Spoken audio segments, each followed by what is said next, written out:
If you got questions about being vegan or plant-based, we got your answers. Just follow along. Listen to her.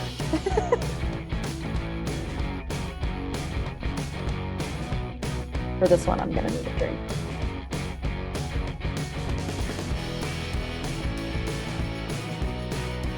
I'm like a go big or go home to the core. I've always been that way. And when I jump into something, I am in it. I am investing in it. I am learning about it. I want to know all the little ins and outs of it. Like that's just my personality. So it really didn't come as a surprise to anybody that when I, made this final leap to be vegan and plant-based, that I, I bought all the cookbooks and I watched all the movies and I went to the farm sanctuary and, I just wanted to immerse myself in it. Like it just felt right. It just felt like it fit. I felt like if I'm going on vacation and spending money, I want it to go towards this. If I'm going out to eat and I'm spending money, I want it to go towards this. So a lot of that kind of stuff changed.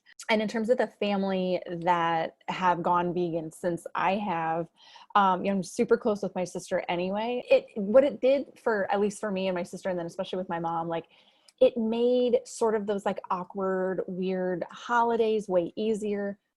Because there wasn't like can you eat that? Can you not eat that? Blah, blah, blah. Because like we were having holidays together or birthdays together or whatever. And we were cooking. And so it was like, we did it, just us. So I was very nervous that it would cause a big tidal wave with friends and family. And I might be ostracized or made fun of, and you would think now as a 38-year-old woman I wouldn't care so much about that, but I was actually terrified. I did have a lot of skeptics that the whole first year. I would say I had people thinking it was a fad and I was going to come back over to eating steak and bacon with them, and of course I would, and I must be nuts.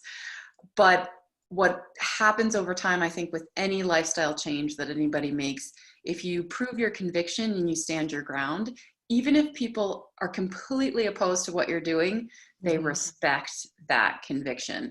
And so I hope, if anything, some of my relationships have deepened. I've had some really intense conversations with people that are wanting to talk it through and listen. I've heard a lot of kind things about, I'm not ready to go fully vegan yet, but you've inspired me and I want to change and I love what you're doing. So I am hopeful that if anything's changed, it's for the better and the relationships have deepened a little, because I feel like this is such a part of me that it's almost like people are getting to know the real me better and on a level that they never could have before, because I was still searching for my true self. And I feel like I've, as part of my whole path, but certainly the veganism being a huge part of that, I've kind of arrived more into this, not so woo-woo and but I feel more myself than ever. So I think in that way, it's allowed me to get closer with people and make these new, amazing, incredible friendships. It sort of felt like being the first one to step on the moon, since, like I said, I didn't know anybody who was vegan. It's not my kid's crying. Your dog's barking, my kid's crying. God bless. I don't know if you can hear me. It was going. This should go real well. That's when people are like, oh, it must be such a sufferfest to go vegan. I'm like, have you heard of wine? It's grapes.